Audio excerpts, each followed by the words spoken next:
여의도 카페에서는 무슨 일이?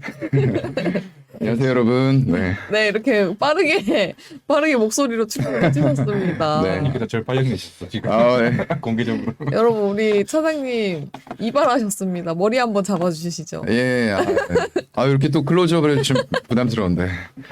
네. 어려 보이게 해달라고 그랬더니 그냥 싹 치셨더라고요. 잠깐 조는 사이에. 엄청 잘 어울리시는데요? 그래요. 다행입니다. 네, 멋있으십니다. 겨울에 그냥 빡빡 쳐버렸습니다. 근데 남자분들은 머리 저렇게 짧게 하면 귀 시렵고 너무 춥지 않아요? 귀마개 가지고 다닙니다. 그쵸? 네. 너무 추우실 있어야 것 같아요. 돼요. 저도 머리 묶으면 귀가 너무 시렵거든요. 네, 있어야 이렇게 됩니다. 머리털로 귀를 보호를 해줘야 됩니다. 지금 푸른 하늘님께서 오늘 또 심쿵 목폴라 니트 패션 열심을 올린다고. 네. 목폴라라고 하지 마시고 터틀넥이라고 했어요. 저도 네. 목폴라 예전에 우리 어릴 때 이렇게 목에다가만 살짝 끼웠던 거 그런 거 있거든요. 네. 요즘에는 또 요즘엔 터틀넥이라고 부릅니다. 골덴 바지라고 안 한다면서요? 네. 고듀로이. 그러시면 안 돼요. 네. 이렇게 얘기를 한다고. 이정재 배우님보다 잘생겼다고. 아우 감사합니다. 이정재 배우님이 들으시면 화내시겠어요. 포커스 같아요. 누구야? 스튜디오 돈돈을 들으시라는 말씀이었습니다. 이정재 배우님. 네, 배우님 와서 오늘 모닝 라이브 한번 들어주세요. 네. 알겠습니다. 저희는 오늘 사장님 모시고 리튬 관련해서 이야기를 어제는 2차 전지, 오늘은 리튬 이야기를 해볼 텐데요. 화이트 골드 리튬 가격 단위가 위안화인가요? 맞아요. 네. 이게 왜냐하면 중국에서 워낙에 이쪽을 밸류체인 요즘에 얘기 많이 나오잖아요. 근데 네. 중국이 그쪽을 꽉 잡고 있어요. 그렇다 보니까 지금 영국의 그 런던 거래소 쪽이라고 있어요. LM이라고 부르는데 그쪽에서 구리라던가 철 이런 것들은 가격이 달러로 표시가 돼요. 당연히 기축통화고 세계 최고의 강대국이잖아요. 네. 그런데 리튬이라던가 몰리뷰덴 이런 약간의 휘토류 금속이라고 불리우는 것들은 지금 표시가 위안화로 됩니다. RMB로 돼요. 그 이유가 이게 지금 G2 강대국이에요. 지금 올라서 있어요. 굉장히 높은 지위를 가지고 있음에도 불구하고 위안화는 아직 기축통화가 아닙니다, 여러분. 네. 그럼에도 불구하고 런던 거래소에서 거래가 될 때 위안화로 된다는 거예요. 그만큼 중국이 이 휘토류에 있어서는 전 세계 밸류 체인을 다 점령하고 있기 때문에 네. 그 위상이 그대로 위안화 표시로 드러나고 있다라고 보시면 될 것 같습니다. 저 처음 알았어요. 네. 위안화인 줄 몰랐어요. 저도 처음 알았어요. 그래요? 요즘에 아마 그 기사 보셨을 거예요. 탄산 리튬 가격이 엄청나게 뛴다. 톤당 네. 1억을 넘었다라고 하는데 그 가격도 이제 들어가 보시면 RMB라는 단위로 표시가 돼요. 그만큼 네. 리튬 체인에 있어서는 중국이 전 세계에서 과반수 이상을 꽉 잡고 있다라고 보시면 돼요. 네. 얼마 전에 위안화 엄청 올라가지 않았나요? 맞아요. 많이 올라갔었죠. 그거 관련해서는 리튬이랑 좀 연관이 있나요? 아무래도 좀 연관이 그렇지. 생기죠. 네, 중국이 밸류 체인을 장악하다 보니까 네. 위안화의 가치가 상승이 되면은 위안화의 가치가 하락하는 거죠. 달러 대비해서요. 네. 오히려 그렇게 됐을 때 환율이 올라가면은 그만큼 영향을 받을 수밖에 없죠. 리튬 가격도. 그리고 그쪽에서 대부분의 물량들을 캐나다라던가 호주, 칠레 이런 쪽들의 리튬 광산에다가 일찌감치 투자했어요. 네. 2000년대 초반에. 네. 그러면서 굉장히 리튬의 글로벌 공급망을 장악하고 있다라는 거예요. 우리나라 굉장히 아쉬워요. 지금 고구려. 이명박 정부 때. 예, 이명박 정부, 무슨 얘기 하시려고 했죠? 고구려. 고구려 때 리튬 채취, 고구려 때 리튬 채취했으면 우리나라 지금 세계 최고 강대국입니다. 그러니까 우리 네. 땅이었는데 고구리. 아쉽게도 고구려 때는 그 정도까지의 그건 안 됐었고요. 네. 모르겠어요. 청동기 시대 이런 때도 뭐 이렇게 두드려가지고 네. 돌도끼 만들고 이랬었어요. 그때 만약에 거기에서 리튬을 우리 선조가 발견했더라면 우리가 지금 미국을 제치고 세계 최고의 자원 강대 부국이 돼 있을 수도 있다라는 아쉬움이 남고요. 네. 이 방송에서 욕하면 안 되죠. 조상님 욕하는 거예요. 조상님 말고 네 지금 우리나라 정부가 너무 큰 실수를 저질렀어요. 이명박 정부 때 네. 정말 잘한 거는 그 정부가 모든 걸 잘한 건 아닐 거예요. 하지만 잘한 거는 분명히 잘했다고 저는 하는 성격입니다. 네. 그래서 그 당시에 리튬의 중요성을 알아봤어요 이미. 그리고 2차 전지 전기차 이거 시대적인 트렌드 흐름이다라고 하면서 네. 각국의 리튬 광산이라던가 이런 자원들을 확보하는데 굉장히 힘을 썼어요. 그러면서 민관 협동하면서 이런 민간 기업들에게도 여러 가지 특혜를 주면서 니네 자원 발굴해 와야 돼라고 했는데 네. 바로 다음 정부 박근혜 때 욕하면 안 되죠. 박근혜 때 무슨 짓을 했죠? 이거를 적폐로 몰아서 싸그리 다 처분했습니다. 자원을. 지금 그거 가지고 있어 보세요. 아니 왜요? 우리가 이런 수모를 겪을 일이 없습니다. 물론 박근혜 때 잘한 것도 있겠죠. 네. 하지만 잘못한 거 정말로 이런 큰 트렌드를 보고 선제적인 투자가 먼저 정부에서 이루어졌는데 네. 그걸 적폐로 몰아서 없애고 심지어는 그 다음이죠. 그 다음 정부 때 문재인 정부 때 네. 26개 자원 중에서 확보한 11개를 처분을 해버렸어요. 정말로 큰 실수한 거죠. 네. 지금 각국에서 중국 같은 경우에는 이런 자원 확보하는데 열을 올리고 정말 어떻게 해서든 막대한 규모의 투자금을 밀어 넣어서 이런 휘토류, 희귀금속을 확보하는데 열을 올리고 있었어요. 네. 근데 오히려 우리는 그거와는 반대로 역주행을 해버린 거죠. 왜 그랬어요? 그게 국가 이건 뭐 정치적인 사안이 있기 때문에 제가 이 정도까지만 얘기를 하고 네. 예, 뭐 욕이 나올 수도 있기 때문에 그만하겠습니다. 이미 썸네일은 정해진 것 같은데. 네. 잘못했다. 네, 너무 그걸 저도 이 리튬에 대해서 최근에 관심이 좀 많아요. 그래요. 예, 그래서 2차 전지 때부터 리튬에 관심이 많긴 했는데 요즘에 조금 더 파고 있거든요. 특히나 리튬에 네. 관심을 가지시는 이유가 당연히 중요한 이게 거. 2차 전지라는 트렌드가 이미 다가와서 네. 올해 전기차의 침투율과 보급률이 10%가 넘어갑니다. 그렇다고 하면은 이런 리튬에 대해서는 니켈도 마찬가지고요. 점점 더 많이 필요한데 우리가 그러한 밸류 체인에서 소외받고 있다라는 걸 공부하면서 알게 되니까 너무 혼자서 그냥 막 짜증이 나는 거예요. 예, 예전에 확보했었던 이런 것들 우리가 지금 가지고 있었으면 얼마나 좋을까라는 그러니까요. 생각이 머릿속에서 좀 떠나지 않더라고요. 너무 근데 다행히 네. 우리나라가 굉장히 좀 작은 나라예요. 전체적으로 봤을 때 면적도 작고 대신에 인구 밀도는 좀 서울이라던가 경기 이런 수도권에 몰려 있죠. 네. 그러한 속에서 정말로 세계 최고를 자부하는 제품들, 기술력들이 계속 나오고 있다라는 건 한국인의 위상을 또 보여주는 그런 결과인 것 같아요. 그래서 정부에서 비록 잘못한 부분들은 있지만 이런 것들을 기술적으로 해결해 나가는 업체들이 네. 또 나오고 있습니다. 오. 그런 업체들은 제가 조금 이따가 말씀을 드리도록 할게요. 네. 지금 민현 작가님께서도 댓글창에 할 말을 해주시는 분들이 있어야 우리 개인 투자자분들이 속이 시원하다. 저 이거 방송 끝나면 뭐 어디 갑자기 불려가고 이런 거 아니죠? 네. 족밖에 대기하고 있어요. 할 말을 하겠습니다. 네. 멋있으십니다. 그러면 이제 이게 중국 아까 얘기하셨는데 지금 네. 보니까 포스코딩스도 아르헨티나도 하고 있잖아요. 맞아요. 거기는 중국과 대비해서 많이 안 큰가요?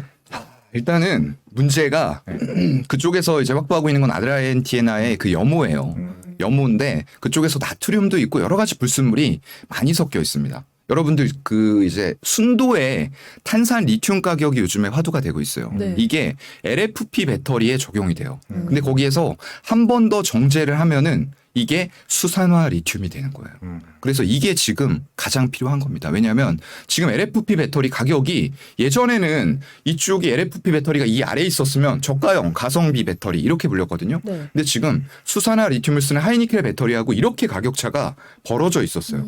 근데 그게 지금 점점 더 이렇게 좁혀지고 있죠. 네. 왜냐하면 탄산 리튬 가격이 너무나도 빠르게 올라온 거예요. 단기간에. 그렇다 보니까 지금 더 이상 LFP 배터리 저가형 배터리 아니야 라고 하면서 오히려 경제성 면에서도 지금 에너지 밀도라던가 이런 것들이 LFP 배터리 리튬 인산 처리입니다. 네. 그쪽이 더 낮아요. 그래서 엔트리 모델에 많이 들어가죠.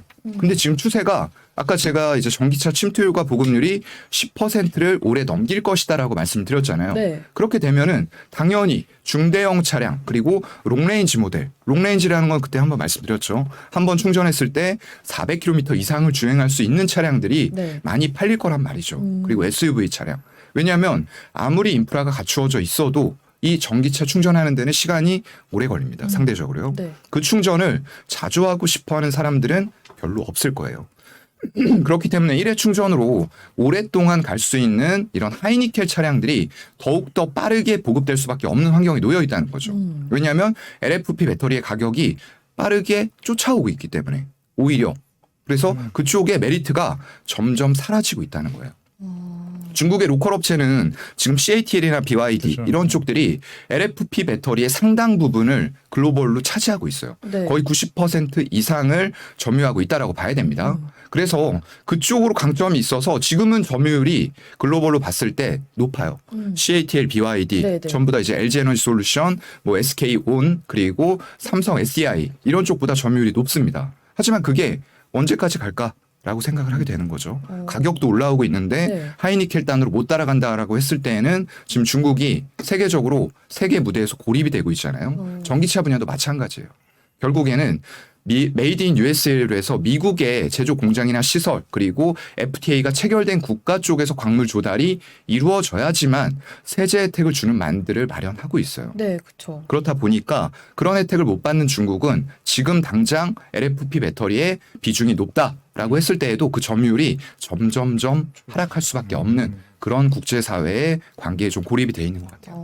지금은 중국이 선두에 있다고는 하지만 미국과 FTA가 체결되지 않았기 때문에 점점 고립될 거라고 보시는 거잖아요. 네, 그런 상황이죠. 그럼 중국 다음에는 좀 리튬과 관련해서 점유율이 네. 높은 국가라고 해야 되나요? 네. 어디가 있나요? 아무래도 우리가 전 세계에서 이제 정제를 해서 사용을 한다라고 말씀드렸잖아요. 가공 정제를 해야 돼요. 네. 리튬 광석이 있거나 아니면 이 리튬이 포함된 염호 같은 것들이 있어요. 이제 포스코홀딩스가 가지고 있는 게 그 아르헨티나 염호예요. 네. 근데 불순물이 굉장히 많기 때문에 이걸 정제 가공하고 정제 가공하기 위한 설비를 구축하는데 굉장히 오랜 시간이 걸립니다. 그래서 염호에서 추출하는 것보다는 광물, 광석, 순도가 높은 곳에서 추출을 하는 게 훨씬 빨라요. 효율적이고요. 네. 비용도 덜 들고요. 네. 하지만 이 광석이 정말로 순도 높게 거의 6시그마에 준하게 이 추출을 해야지만 수산화 리튬을 그걸 이제 우리가 지금 사용하고 있는 하이니켈 배터리 양극재 이런 쪽에 재료로 쓸 수가 있다라는 거예요. 그런데 그렇게 뽑아낼 수 있는 광물은 전 세계에서 3%밖에 안 돼요. 칠레, 콩고 네. 이런 쪽들 고산지대에 있는 그런 광석에서만 순도가 높게 99.99%로 수산화 리튬을 추출을 해낼 수가 있다라는 거예요. 그렇기 때문에 나머지 97%는 굉장히 미량으로 다양하게 분포를 하고 있어요. 근데 그게 솔직히 이제 말씀드리면은 그걸 보유하고 있는 게 중요한 게 아니고요. 이걸 어떻게 정제 가공해서 순도가 높은 수산화 리튬을 뽑아낼 수 있느냐. 네. 이게 지금은 핵심 관건입니다. 그래서 일론 머스크 굉장히 괴짜잖아요. 네. 전기차 굉장히 빠르게 지금 보급을 했고요. 그리고 이 정제 가공 사업 쪽으로 리튬에 대해서 뛰어들겠다라고 선언을 했어요. 그러면서 뭐라고 얘기했냐. 리튬 사업은 그냥 돈 찍어내는 사업이다 네. 라고 얘기를 했어요. 그만큼 이 리튬 사업 자기가 전기차도 만들어 보고 네. 여러 가지 배터리도 만들고 하지만 그거보다도 가장 막강한 파워를 손에 쥔 사람은 리튬 정제 기술을 가지고 있는 쪽이다라는 걸 인정을 한 거죠. 그래서 핵심은 다시 한번 말씀드리지만 리튬 염호, 광산 이런 것들 가지고 있어도 이걸 내가 가공할 수 있는 기술이 없으면 말짱꽝 네. 도루묵이에요. 네. 하지만 그걸 가지고 협업해서 내가 할 수 있는 가공 기술, 정제 기술을 가지고 있다. 그게 최고입니다.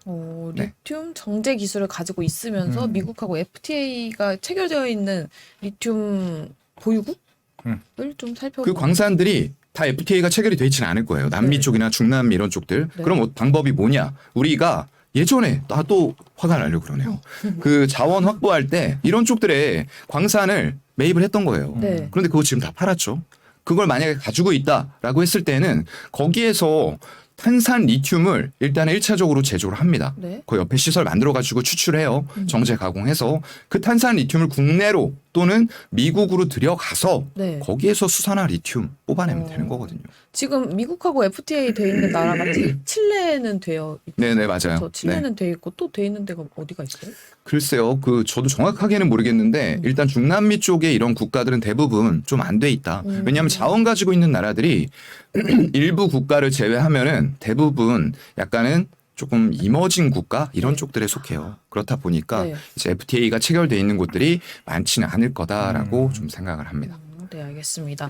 뭐 리튬은 2차 전지에 들어간다로 굉장히 유명한데 우리 저번에 강의 들어봤을 때 신재생 에너지에도 들어간다고 하고 또 어디에 들어갑니까? 쓰이는 곳이 굉장히 많아요. 배터리 쪽이 지금 이제 화두를 받고 있기 때문에 그쪽에만 쓰인다라고 생각을 하시는 분들이 많은 것 같아요. 물론 그쪽에도 많이 쓰이는 건 맞아요. 근데 그거 외에도 이제 산업용으로도 쓰이는데 도자기라던가 유리 이런 쪽 세라믹 그런 쪽에도 리튬이 들어가고요. 그때 만들 때 이제 촉매라고 하는데 촉매로 사용이 돼요. 촉매로 들어가는 부분이고요. 네. 거기다가 수소 폭탄 네. 이런 것들 제조할 때도 사용이 되고요. 뭐 폭탄이라고 하니까 좀 어감이 그런데 네. 이제 수소 산업이나 이런 쪽들에서도 이제 수소 폭탄의 어떤 격한 반응에 의해서 에너지가 생성되는 이런 부분들 생각하시면 될 것 같고요. 거기다가 또 이제 특이하게 의학 쪽에서는 조울증 치료제로도 쓰여요. 리튬이요? 네, 그렇다고 하네요. 그래서 이 리튬 광산이나 이런 쪽들에 있는 사람들의 연구 결과인데 이거는 네. 그쪽에서 거주하시는 분들이 상대적으로 조울증의 비율이 너무 낮다라는 연구 신기하다. 결과도 있기는 한다고 합니다. 네. 네, 그 정도로 들으시면 될 것 같고요. 그래서 리튬 이제 농도 높은 호수 근처에 사는 분들의 뭐 자살률 이런 것들이 낮다고 해요. 오, 네, 신기하네. 그건 이제 뭐 일부의 연구 결과니까 네. 그냥 좀 지나가는 얘기 정도로 들으시면 될 것 같고요. 거기다가 또 의학 분야에서 치매 치료제 이런 쪽에서도 쓸 수가 있다라고 하면서 연구 중이라고 와 합니다. 진짜 바이오 네. 좋아하시잖아요. 바이오젠? 처음 들어보신 얘기죠? 네. 네. 제 푸른하늘님이 리튬 반지 목걸이 세트로 맞춰야겠다고.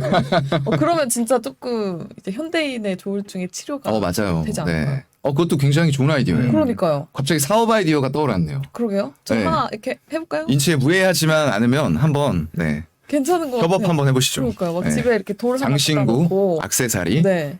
괜찮을 것 같아요. 리튬 자살률을 낮춰줍니다. 이런 거 있잖아요. 카피는. 마그네슘 목걸이 이런 건 있잖아요. 그런 거 있죠. 그쵸? 네. 원적 개선. 네.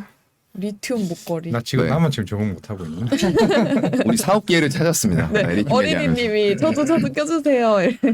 방송 끝나면 네. 빨리 가서 특허 등록을 하세요. 그래도 누가 되겠네요. 채갈 수 있습니다. 제가 먼저 가보겠습니다. 네. 같이 이름으로. 알겠습니다. 혼자만 하면 또 치사한 거니까. 이렇게 또 사업 아이디어까지 얻어갑니다. 뭐 이왕 말하신 김에 그럼 기업들 얘기해 주세요. 네. 강산 개발하는 것이나 뭐. 글쎄요. 일단은 뭐 리튬 가격부터 조금만 다시 말씀을 드리면은 네. 최근에 이제 탄산 리튬 아까 말씀드렸던 이제 광석이나 염호에서 한번 정제 가공했을 때 탄산 리튬이라는 게 나와요. 여기에서 한 번 더 정제 가공해서 얼마나 순도 높은 수산화 리튬을 뽑아낼 수 있느냐. 이게 이제 관건이라고 말씀을 드렸습니다. 네. 그런데 이 탄산 리튬 가격이 최근에 1억을 돌파했어요. 톤당. 네. 이거 작년 가격 대비했을 때 5배 오른 겁니다. 네. 5배. 그만큼 이 의미는 뭐죠? 아까 제가 사용처 굉장히 많이 말씀드렸어요. 근데 그 중에서도 가장 급격하게 지금 성장하고 있는 분야가 어디죠? 왜 꿀먹은 벙어리가 전기차예요, 전기차. 네, 전기차. 당황하셨습니다. 네. 전기차가 급성장하다 보니까 이쪽에서 당연히 리튬이 많이 필요할 수밖에 없는 거예요. 그렇다 보니까 가격이 작년 평균 대비해서도 5배가 뛰었고요. 네. 그 중심의 주역에는 누가 있죠? 미국이에요. 미국. 네. 우리가 지금 미국과 현지의 합작사, 우리 배터리 3사가 설립 추진 중인 곳만 10곳이 넘어요, 여러분들. 그러면 향후에 누가 짱먹겠습니까? 중국 업체들 아니에요. 네, 아니에요. 점유율 가지고 자꾸 얘기하시는 분들이 있는데 네. 중국에서 LFP 배터리 CATL BYD가 생산해서 대부분 중국 내수 로컬에다 뿌려주고 있어요. 그걸 생각하셔야죠. 선진국 쪽으로 나가고 있는 게 아니라는 거예요. 물론 뭐 모델 3, 뭐 테슬라 이런 쪽에 일부 차용이 되긴 하는데 네. 그것도 제가 아까 뭐라고 말씀드렸죠? 전기차의 보급률 침투율이 일정 퍼센티지를 넘어가기 시작하면은 더 이상 엔트리급 모델은 많이 팔리지 않아요. 그럼에도 불구하고 네. 엔트리급 모델에 대해서 포트폴리오를 갖춰놓기 위해서 우리나라의 LG에너지 솔루션이나 SK온 전부 다 LFP 배터리 시설 검토하고 있어요. 네. 왜냐하면 이건 어려운 게 아니거든요. 약간 저급 기술이라고 봐야 돼요. 네. 이미 1980년대 중반에 완성이 됐던 기술이에요. 그렇기 때문에 장치만 빠르게 준비하면은 엔트리 모델과 더불어서 우리가 지금 하고 있는 가장 중요한 하이니켈의 차량들까지도 네. 전부 다 포트폴리오를 배터리 단에서 갖춰 나갈 수 있다라는 게 핵심인 거죠. 그럼 이걸 생각을 하셔야죠. 광산 개발에 힘쓰고 있는 기업들은 광산 쪽이 지금 글쎄요. 일단은 광산 쪽은 우리가 개별적으로 할 수 있는 건 솔직히 없어요. 그래요. 뭐 한국에서 갑자기 리튬 광산이 개발됐는데 엄청나게 순도가 높은 것들 묻혀 있다. 이런 기사가 가끔 한 번씩 떠요. 근데 그래요? 이제 테마주 묶여가지고 뭐 엄청난 광산을 발견했다 이런 것들 가끔 뜨죠. 네. 근데 그거는 그냥 없다라고 생각하시는 게 맞아요. 예, 우리나라에서 무슨 리튬 광산이 나오겠습니까? 기대하지 마라. 혹시 몰라요. 북한에는 있을지 모르겠는데 그렇죠. 북한은 뭐 우리나라랑 그렇게 우호적이지 않죠. 네. 그런 상황이기 때문에 일단 대부분 아까 말씀드렸던 대로 콩고, 칠레 이런 중남미 국가들 위주로 해서 순도 높은 광산들이 거기에 다 있어요. 네. 그렇다 보니까 또 이게 화가 나려고 그러네. 자꾸 네. 광산 그런 것들을 자원이라던가 이런 것들 우리 많이 확보했었어요. 대규모 투자하면서. 네. 근데 그거를 원금이나 그 이하의 가격으로 다음 정부, 다다음 정부 때 다 매각해버린 거예요. 적폐로 몰아서. 이게 무슨 짓입니까 도대체. 네. 네, 정말 화가 나는 그런 지시였다고 그렇게 볼 수가 없을 것 같고요. 네. 그래서 광산 쪽은 지금 그나마 그래도 우리가 협업하면서 할 수 있는 곳들은 몇 군데 있다라고는 봐요. 근데 이제 대부분 요즘에 발표가 되는 곳들은 약간 테마성 종목들, 약간 전혀 그런 업을 하지 않던 곳인데, 우리 칠레 광산이랑 MOU 체결했어. MOU 뭐죠? MOU? 약혼식. 맞아요, 맞아요. 하지만 결혼식 가서도 뒤돌아 나오는 분들도 있습니다. 네. 네. 그래서 약혼식이에요. 언제든지 깨질 수 있는 거예요. 파혼될 수 있는 겁니다.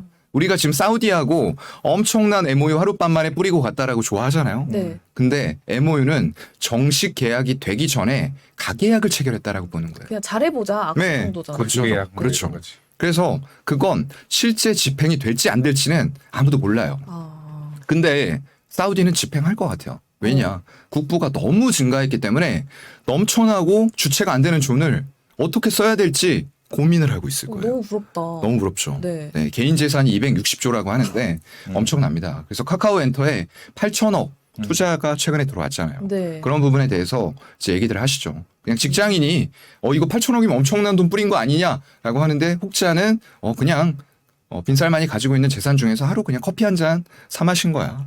이렇게 얘기하시는 분들도 있어요. 그쵸? 네, 엄청난 돈이에요. 제가 뭐 대략 계산해 보니까 한 뭐 1년에 뭐 100억씩 써도 한 몇천 년 쓰는 것 같더라고요. 와. 네, 정말 몇천 년이요? 정말 부러운 자금이라고 볼 수밖에 없고요. 네. 그래서 잠깐 얘기가 딴 데로 샜는데 광산 이런 것들 협업해서 지금 자원을 확보하는데 열을 올려야 돼요. 왜냐하면 지금 자원이 러시아 우크라이나 전쟁 일어난 이후에 각 국가들이 어떻게 돌변하고 있죠? 자원을 무기화시키고 있어요. 국부와 무기화, 국유화. 그러면서 각국에 가지고 있는 광산들을 나라들이 전부 다 나라 소유권으로 바꾸고 있어요. 함부로 니네 기업 유출하지 마라고 경고를 때리고 있는 거예요. 네. 거기다가 지금 자원 무기화시키면서 니네 말 안 듣지? 수출 금지. 그러니까요. 이렇게 가버린다는 거죠. 그래서 실질적으로 그런 사례들이 있었어요.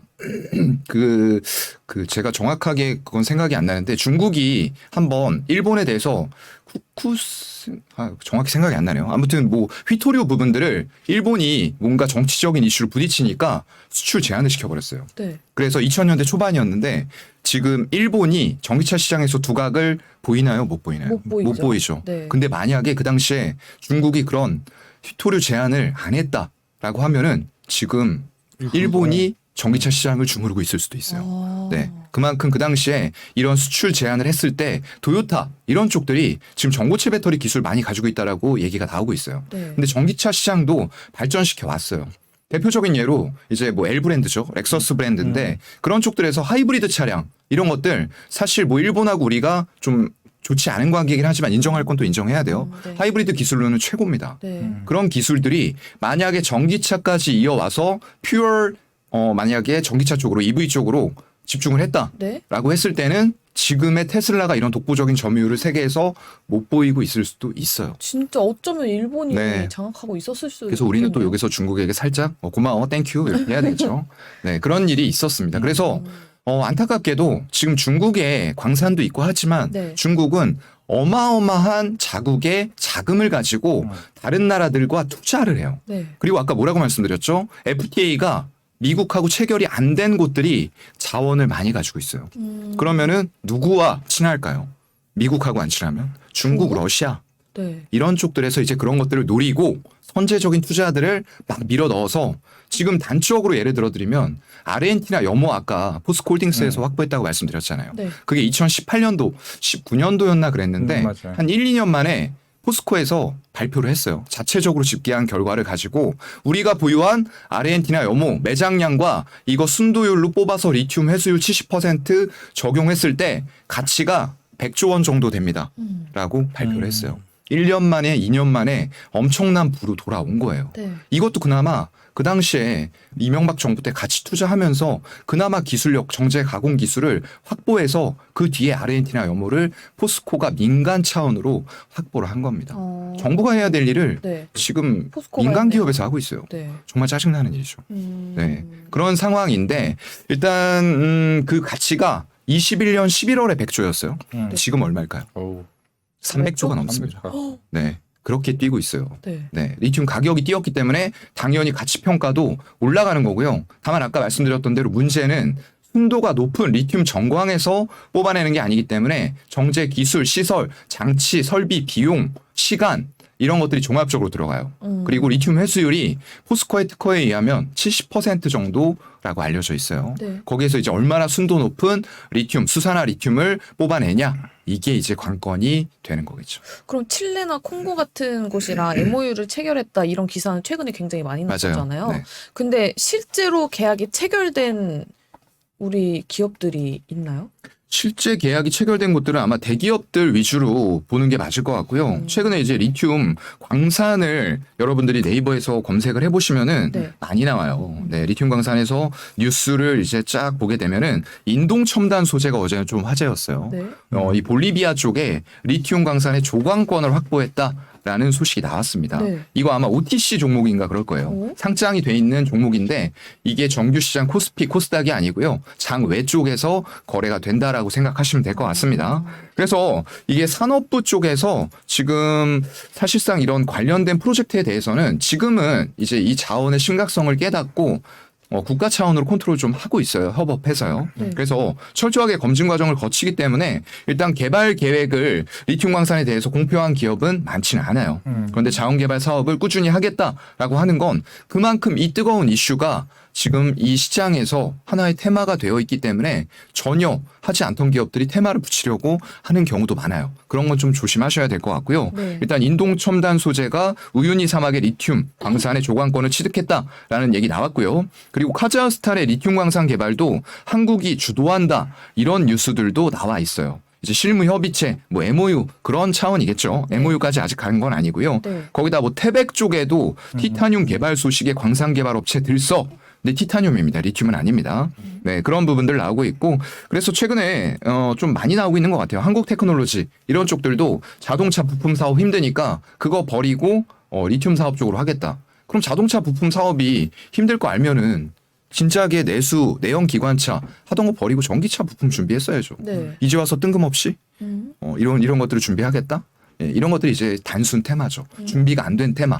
이런 것들은 조심하셔야 된다는 말씀을 드리는 거예요. 아무래도 리튬이 가격이 계속해서 올라가다 보니까 많은 사람들이 이제 리튬에 관심도 많이 갖고 기업들도 스치기만 해도 올라간다. 리튬. 그렇기 때문에 좀 시장에서도 뜨거운 반응이 있는 것 같은데 우리 차장님께서는 리튬 네. 가격 계속해서 올라갈 거라고 보시나요? 네, 저는 일단은 좀 꾸준하게 올라갈 거라고 보고 있어요. 왜냐하면 지금 전기차 시장이 누가 주도해서 이제 개화가 되려고 하는 겁니까? 미국이에요. 엄청난 시장이 기다리고 있고요.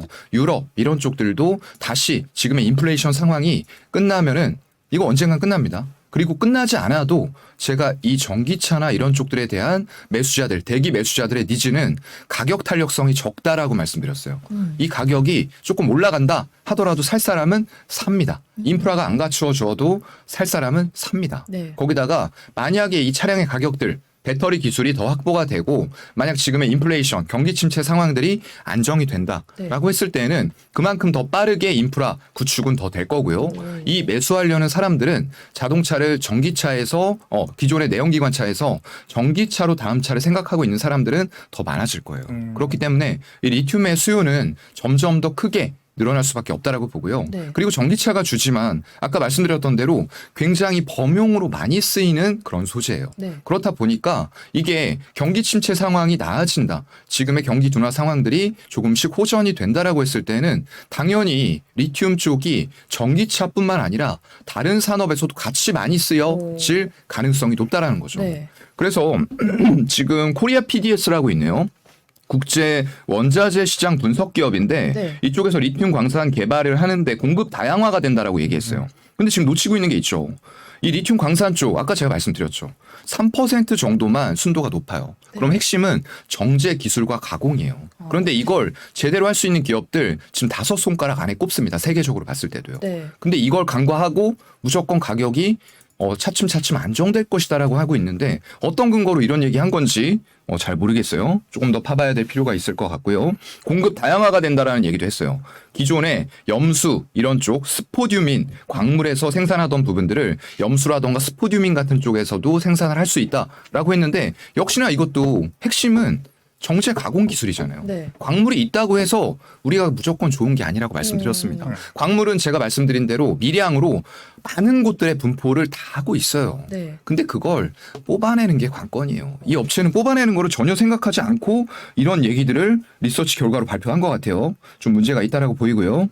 일단 뭐 최대 수요처는 사실상 지금 현재 기준으로 봤을 때는 세라믹 쪽이에요, 사실. 네. 근데 그 산업까지도 향후에 이런 아까 말씀드렸던 경기의 호전이 이루어지면은 좋아지겠죠. 그리고 지금 그 경기가 호전이 되려는 신호들이 조금씩 나오고 있다라는 거예요. 제가 지난 시간에도 와서 말씀드렸지만 뭐 경기 침체 나스닥 7,000 이런 거 얘기하시는 분들이 있는데 네. 글쎄요. 저는 자꾸 고개를 갸우뚱할 수밖에 없다는 게 지금 연준에서 또 간밤에 파월 의장이 얘기했잖아요. 네. 금리 12월에는 인상 속도 낮출 수 있다. 현실화가 되어가고 있고 이게 꼭 피봇해서 금리 인하해야 되지만 위험 자산으로 자금 이동하는 게 아니라고 말씀드렸죠. 네. 이게 이런 신호만 준다고 하더라도 일단은 금리 인상이 이렇게 가파른 기울기로 올라가다가 그게 이렇게 꺾인다. 우리 피크아웃 많이 경험해 봤잖아요. 마찬가지입니다. 이것도요. 그만큼 꺾이면은 신규로 유동성을 공급하지 않더라도 네. 안전자산으로 잠시 대피해 있던 자금들이 네. 다시 높은 금리를 찾아서 올 거란 말이죠. 오. 리스크를 감수할 수 있을 만한 환경을 누가 만들어주면 연준이 만들어주면. 근데 지금 그런 상황들이 보이고 있고요. 연준이 이런 얘기하는 것 자체가 경기 둔화는 일부 용인하겠지만 우리가 경기 침체 용인하겠다? 그런 얘기 한 적 없어요. 근데 나스닥 7,000 이런 얘기 하시는 분들 보면은 조금 저는 의아해요. 네. 리튬 이야기를 하다가 나스닥 차트 다시 한번 전주행이- 봐보세요. 네. 매크로까지 짚어주셨습니다. 여기 사령관님. 네. 근데 리튬이 가격이 계속해서 뭐 다양한 산업군에 쓰이기 때문에 올라갈 것이다라는 말씀을 주셨는데, 네. 뭐 신재생 에너지라든지 유리, 심지어는 바이오 쪽으로도 쓰일 수도 있다라고 말씀을 주셔서, 그럼 폐배터리가 또 최근에 이슈가 많이 되고 있잖아요. 맞아요. 네. 그렇다 보면 리튬이 오히려 조금 떨어지지 않을까 이런 수요가 생각을 했었고, 떨어지니까. 네, 수요가 떨어지니까 가격이 떨어질 것 같았는데, 네. 그래도 다양한 사업군에 쓰이기 때문에 네. 그거는 크게 걱정 안 해도 되는 부분인가요? 그렇죠. 그것도 그렇고 제가 이 폐배터리 나오는데 기간 얼마나 걸린다고 그랬죠? 수명? 얼마나 걸릴까요? 10년 이상. 10년 이상. 10년 이상? 10년 이상. 그래서 3년 아니고 본격적으로 이 전기차가 출하된 게 언제부터입니까? 2020년에 유럽에서 시작된 거예요. 그리고 중국, 그 다음에 지금 미국. 그러면 이게 최소 10년입니다. 충방전 했을 때 네. 10년을 사용할 수 있는데 물론 LFP 배터리는 충방전이 횟수가 훨씬 작아요. 그래서 저가형 배터리입니다. 그렇기 때문에 더 빨리 나올 수 있는데 문제는 LFP 배터리에는 수산화 리튬이 아니고 무슨 리튬 들어간다고 그랬죠? 탄산 리튬. 근데 탄산 리튬은 여기에서 회수할 수 있으면 좋아요. 현재 기술력으로서는 할 수 있는 곳이 없습니다. 그리고 굉장히 리튬 회수율도 떨어져요. 네. 그렇다 보니까 우리가 어디에서 리튬을 회수해 와야 되죠? 니켈이라던가 수산화 리튬이 들어간 하이니켈 차량들에서 회수를 해와야 되는 거예요, 결국. 그럼 우리나라 배터리 3사가 네. 만드는 쪽에서 회수해 와야 되는데 보통 수명을 10년으로 잡고 있어요. 그럼 2030년입니다. 네. 그리고 그때부터 차량들이 조금 나오겠는데 과연 그때 우리가 배터리를 써야 되는 수요와 회수해 올 수 있는 배터리 비율이 어느 정도 될 것 같으세요? 회수를 많이 못할 것 같긴 많이 못해요. 많이 하더라도 네. 회수 많이 하더라도 그게 지금 전혀 우리가 리튬 다른 데서 이제 광물이라던가 염호해서 채취할 필요 없어 할 정도로 많이 회수가 될까요? 안 될 것 안 같아요. 되죠. 당연히 안 되죠. 그래서 극히 일부에 지나지 않는다라고 저는 생각을 하고요. 지금 그래서 성일하이텍, 세비캠, 코스모화학 이런 것들이 그쪽이었어요. 폐배터리. 그러면서 상장하자마자 리튬 굉장히 중요한데 이거 회수할 수 있으면 정말 이것도 돈 찍어내는 사업 아니야? 라고 하면서 막 올라갔었죠. 근데 지금은 주가가 조정을 받고 있는 이유가 이성적으로 다시 생각을 해보니까 제가 이제 이런 말씀을 여러 방송에서 드렸어요. 근데 다른 방송들 제가 조금 보니까 폐배터리에 대해서 너무 낙관적으로 말씀하시면서 이거 미래에는 될 거니까 그냥 사세요. 이렇게 하시는 분들 너무 많아요. 그러시면 안 됩니다. 정확하게 시점을 이해하시고 네. 언제부터 폐배터리가 나오는지를 시청자들에게 잘 전달을 하는 게 중요한 거죠. 그렇다 보면 고점에 사서 물리는 거죠. 그래서 이런 것들이 결국 회수되는 데는 10년 이상 걸린다. 그리고 우리가 앞으로 써야 될 리튬은 점점 더 많아져요. 점점 더. 거기다 경기 침체 상황까지 만약에 극단적으로 내년에 해결이 된다라고 생각을 해보세요. 산업들 아까 의학 쪽에서도 필요하죠. 세라믹 필요하죠. 거기다가 전기차까지 필요하죠. 네. 그렇게 되면은 지금 채굴하고 있는 속도보다도 훨씬 더 많은 사용량이 필요해지는 거예요. 그러면은 그만큼 당연히 비싸죠. 가격은 떨어질까요? 제가 볼 올라가죠. 때는 안 떨어져요. 네. 그렇기 때문에 지금에 있어서 우리가 가격을 논하기보다는 저순도의 광석 그리고 저순도의 여무 이런 데에서 얼마만큼 높은 순도의 탄산 리튬, 수산화 리튬을 정제 가공으로 뽑아낼 수 있느냐가 핵심이다라는 말씀을 자꾸 드리는 거고요. 정제 네. 가공. 정제 가공. 이게 핵심이다. 가공보다도 정제. 네. 가공은 단순히 임가공만 하는 업체일 수도 있거든요. 네. 그렇기 때문에 정제 기술이 정말로 중요합니다. 그래서 정제 제가 이 정제 관련해서 저도 이 종목을 약간 테마성 종목으로 생각을 했었어요. 네. 근데 공부를 하다 보니까 정제 쪽에서 만약에 정말 이론적인 부분들이 실제화가 된다라고 했을 때는 어마어마하게 시총이 커질 수도 있는 기업이 될 수도 있겠다라는 기업을 지금부터 좀 얘기를 한번 해보려고 합니다. 글로벌적으로도 탑5 정도밖에 없다고 하셨잖아요. 맞아요. 어떤 기업? 한 3, 4개 정도밖에 없는데 그게 이제 아까 말씀드렸던 대로 정제할 수 있는 기술을 갖춘 곳들이 포스코 홀딩스. 네. 그 기술을 갖추고 있다 보니까 최근에 외국인들은 계속 매도하는데 주가는 지금 고점까지 올라가 버렸어요. 지금 여기 HTS가 설치가 안 돼 있어서 제가 차트로는 좀 못 보여드릴 것 제가 같은데. 제 걸로 보여드려도 예, 될것 한번. 같아요. 혹시 화면에서는 네네. 제가 세팅이 되어 있으니까. 제가 여기 아까 와서 설치해야 되는데 안 했네요, 모르고. 얘기를 다른 하다가. 걸로 네. 한번 볼까요? 지금 포스코 홀딩스 한 번만 최근에 보여주시겠어요? 계속해서 올라갔었잖아요. 네, 포스코 네. 관련된 종목들. 맞아요. 그렇죠. 화면이 아직 안 나오네요. 아무튼 뭐. 네네, 뭐 그럼 얘기를 그냥 네, 천천히 하시죠. 해드리면은 일단 포스코 홀딩스가 그 정제 기술을 가지고 있고요. 나머지 한 2개에서 3, 4개 정도가 글로벌로 이제 있는 것 같아요. 네. 그래서 그런 기술을 가진 곳들인데 그런 쪽들도 아직 순도가 완벽하게 높게 그리고 리튬의 회수율이 높게 정제하는 기술을 확보하지는 못한 것으로 파악이 되고 있어요. 그런데 이제 제가 오늘 좀 말씀을 드릴 기업은 이게 원래 사실은 사명이 바뀌었어요. 둘 다 리튬이라는 이름을 넣었어요. 네. 이게 이제 최근에 좀 화두가 됐던 게 GP클럽이라고 굉장히 그 유니콘 기업이었어요. 네네. 근데 그쪽에서 갑자기 어느 날 투자를 대규모로 하면서 들어오겠다라는 뉴스가 뜨면서 네. 굉장히 주목을 받았습니다.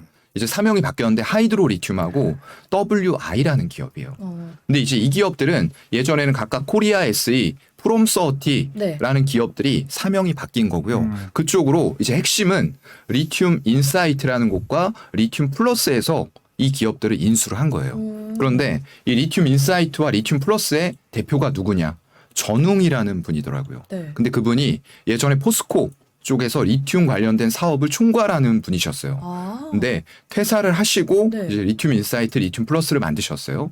근데 이게 그 기업을 만들기 전에 퇴사를 하니까 포스코 그룹에서 소송을 걸었어요. 네, 리튬 관련해서 특허 너 이거 빼간 거 아니냐라고 네. 했는데 여러분들도 아시겠지만 이 일개 개인이 회사에 소속되지 않은 상태에서 어떤 대규모의 소송이 들어왔을 때 이거 이기는 거 정말 하늘의 별따기거든요. 그렇죠. 근데 결국에는 무효 판결이 났어요. 네. 그렇다고 하면은 이분이 가지고 있는 특허가 포스코와는 관계가 없다라는 별개다. 거를 법원에서 좀 인정을 해준 것 같아요. 네. 그래서 제가 이걸 보면서 그 전까지는 사실 이거 단순 테마야. 뭐 바닥에서 그냥 끌어올려가지고 최근에 또 나온 기사가 어떤 게 있었냐면 코스닥은 12 전환사채 아시죠? 12 찍어내는 공장이다라는 기사를 쓰면서 이 기업에 대해서 굉장히 상세하게 설명을 해놨더라고요.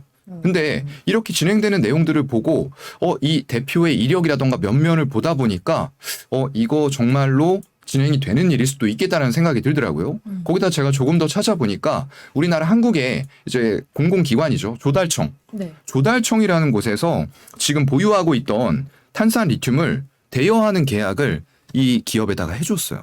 국가에서 지금 인정을 하고 있는 거예요. 오. 네. 그래서 굉장히 이게 실체가 지금 있는 쪽으로 네. 좀 가고 있는 것 같고요. 그래서 이 기업이 사실상 지금 WI 같은 경우에는 액면 병합이 들어갔어요. 1대5로. 그래서 12월 9일인가 10일 날 다시 이제 거래 재개가 되는 부분들이고요. 네. 거기에 이제 리튬 플러스라던가 리튬 인사이트에 전웅 대표가 지분을 투자하고 거기에다 또 다른 기업들이 자금을 투자하고 하면서 지금 2공장 이런 것들 설립을 준비를 하고 있고요. 실제 1공장에서 지금 3,600톤 정도의 이제 수산화 리튬을 정제해서 생산할 수 있는 캐파를 확보해 놓은 것 같더라고요. 네. 그렇다 보니까 그런 쪽들에서 일단은 정제 기술이 저금 리튬, 아까 제가 말씀드렸던 대로 3% 가지고는 할 수 있는 것들이 있어요. 고순도죠. 그런데 그 이외에 우리가 활용해야 될 것들은 저급 리튬 염호나 이런 것들을 어떻게 활용하느냐에 따라서 리튬의 가격이 안정이 될 수도 있는 그런 상황이에요. 그렇기 때문에 이 3%는 그냥 하도록 내버려 두고 네. 결국에는 97%의 염호라던가 조금 저급의 광석들을 가지고 이런 높은 순도 99.99의 수산화 리튬을 뽑아낼 수 있는 정제 기술을 확보하는 게 결국에는 특허거든요. 근데 지금 이론상으로는 일단 99.99%를 뽑아낼 수 있는 기술 특허를 이쪽에서 리튬 인사이트에서 보유를 전용 대표가 개인 명의로 좀 하고 있는 것으로 파악이 돼요. 그렇다 보니까 정말 이게 제가 말씀드렸던 모든 사업들이 지금 실제화가 된다. 네. 지금 이제 샘플 테스트라던가 이런 것들 하면서 아마 각각 업체들에게 니켈 양극재라던가 배터리 쪽 전부 다 이쪽에 아마 관심은 엄청나게 많을 거예요. 왜냐하면 수산화 리튬을 공급받지 못하면 하이니켈 양극재를 생산하지 못합니다. 가장 핵심이에요. 가장 핵심. 거기다 가격도 많이 올라와 있고 지금 탄산 리튬이 많이 올라오면서 LFP 배터리와의 가격 차이도 좁혀지고 있기 때문에 네. 지금이 우리나라가 점유율을 뒤집을 수 있는 최적의 시점에 와 있다라고 저는 생각이 들거든요.